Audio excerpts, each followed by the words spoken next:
જ્યારે ભગવાન રાસમાં અંતર ધ્યાન થાય છે ત્યારે વ્રજભક્તો એક એક કણને પૂછે છે, વૃક્ષોને પૂછે છે. દૃષ્ટો વકચ્ચિદશ્વત્થ પ્રક્ષન્યગ્રોધનો મનઃ પ્રેમ હાસાવલોકહી. જે નિત્ય અમારી સામે પ્રેમપૂર્વક હાસ્ય આપીને દૃષ્ટિ કરતા એવા ભગવાન આ ક્યાં ચાલ્યા ગયા છે? હે વૃક્ષ. એ વૃક્ષના એક એક પાંદડાઓને પૂછે છે કે અમારા પ્રભુ ક્યાં ચાલ્યા ગયા? આ પ્રકારેની અલૌકિકી સૂક્ષ્મતા હૃદયની એ ભગવત કથા દ્વારા પ્રાપ્ત થાય છે. તમારામાંથી કોઈ કઈ વૃક્ષને પૂછવા જશે? કોઈ વાતો કરતો હશે તો કહેશે કે આને કઈ તકલીફ લાગે છે, પરંતુ નહીં. વ્રજભક્તો જાણે છે કે વ્રજના વૃક્ષો પણ સામાન્ય વૃક્ષ નથી, એ પરમ વૈષ્ણવ છે. શ્રી મહાપ્રભુજી આજ્ઞા કરે છે સુબોધિનીજીમાં, મૂઢા અપી વૈષ્ણવાહ ભગવદ ગતિમ જાનંતી. મહાપ્રભુજી કહે છે મને ખબર છે આ વૃક્ષ મૂઢ છે, પરંતુ એ વ્રજમાં હોવાને કારણે એ વૈષ્ણવ છે, અને વૈષ્ણવ હોવાને કારણે ભગવદ ગતિમ જાનંતી, ભગવાનની ગતિને જાણે છે. નતુ અવૈષ્ણવાહ અતિ ચતુરાહ. આપણી સામે આંગળી કરી કે આ જે બધા અતિ ચતુર છે ને એ લોકો નહીં જાણી શકે ભગવાનની ગતિ. મૂઢ વૃક્ષ પણ ભગવાનની ગતિ જાણી શકશે, કારણ કે એ વ્રજભક્તોએ પરસ્પર એક એક વૃક્ષની પાસે ઊભીને ભગવાનના નામ રૂપ ગુણ મહાત્મ્યનું શ્રવણ કરાવ્યું છે વૃક્ષને. આ કથાનું ફલ છે, આ એક કથા રસ છે, આ એ શ્રવણ ભક્તિ છે.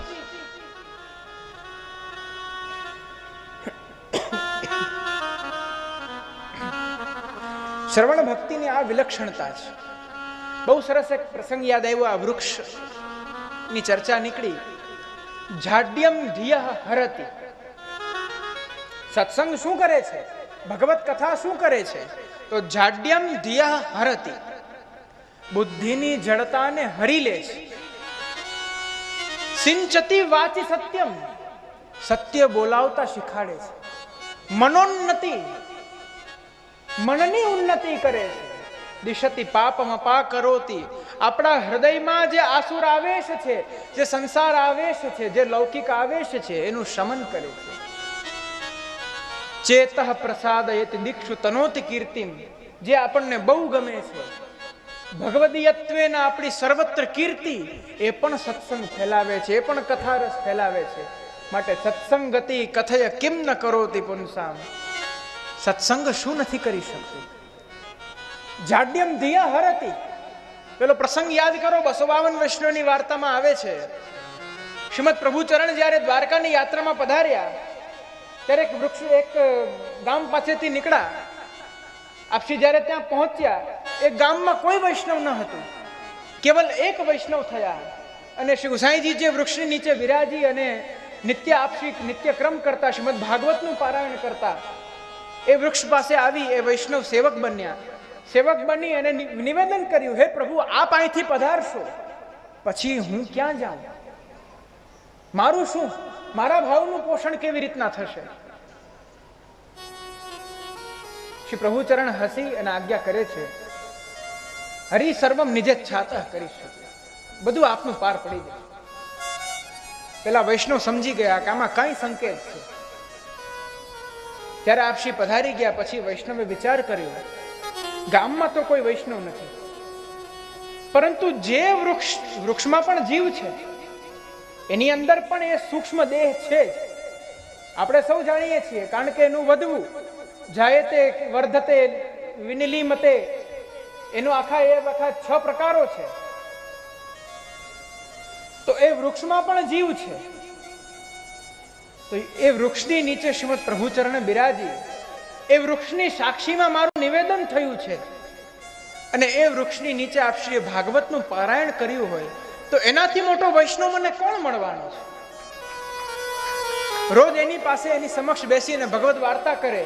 એક દિવસ પ્રાસંગિક એવા કારણોથી શ્રીમદ પ્રભુચરણ આપશ્રી ત્યાં પધારે. પ્રસંગ બધા જાણે છે એટલે સૂક્ષ્મ રીતના કહું છું. શ્રીમદ પ્રભુચરણ આપ ત્યાં પધાર્યા પધાર્યા એટલે પેલા વૈષ્ણવ દંડવત કર્યા. શ્રી ગુસાઈજીએ પોતાના અશ્વને રોક્યો. વૈષ્ણવ તેમની પાસે ગયા, ચરણ સ્પર્શ કર્યા. શ્રી ગુસાઈજીની દૃષ્ટિ એ વૃક્ષ ઉપર પડી. એ વૃક્ષ ઉપર પડતા જે વૃક્ષ ડોલવા લાગ્યું, આમ તેમ ડોલવા લાગ્યું. આગળ જાય, પાછળ જાય, ચારે કોર ડોલવા લાગ્યું. અને છેલ્લે પોતાના જળમૂળમાંથી નીકળીને શ્રીમદ પ્રભુ ચરણના ચરણમાં આવી ગયું. પ્રસંગ તો અહીંયા પૂર્ણ થાય છે, પ્રસંગ અહીંયા પૂર્ણ થાય છે. પરંતુ જાડ્યમ ધિયા હરતી, વૃક્ષ જળ છે, એ જળ છે. પરંતુ ભગવત કથાના માધ્યમથી, એ વૈષ્ણવના સંગના માધ્યમથી, ભગવત ગુણાનુવાદના માધ્યમથી એ જળ વૃક્ષને પણ એને પણ નમતા આવડી ગઈ. તો આપણે તો મનુષ્ય છીએ.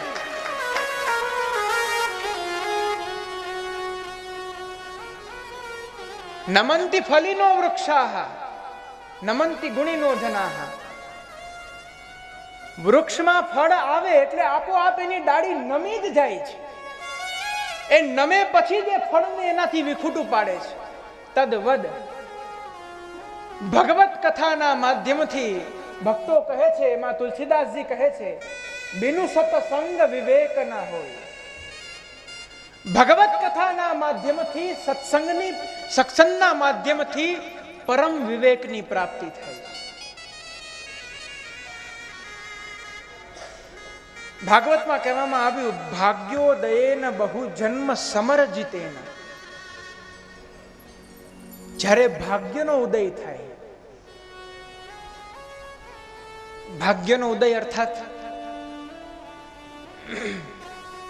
કોઈ કહી શકશે મને?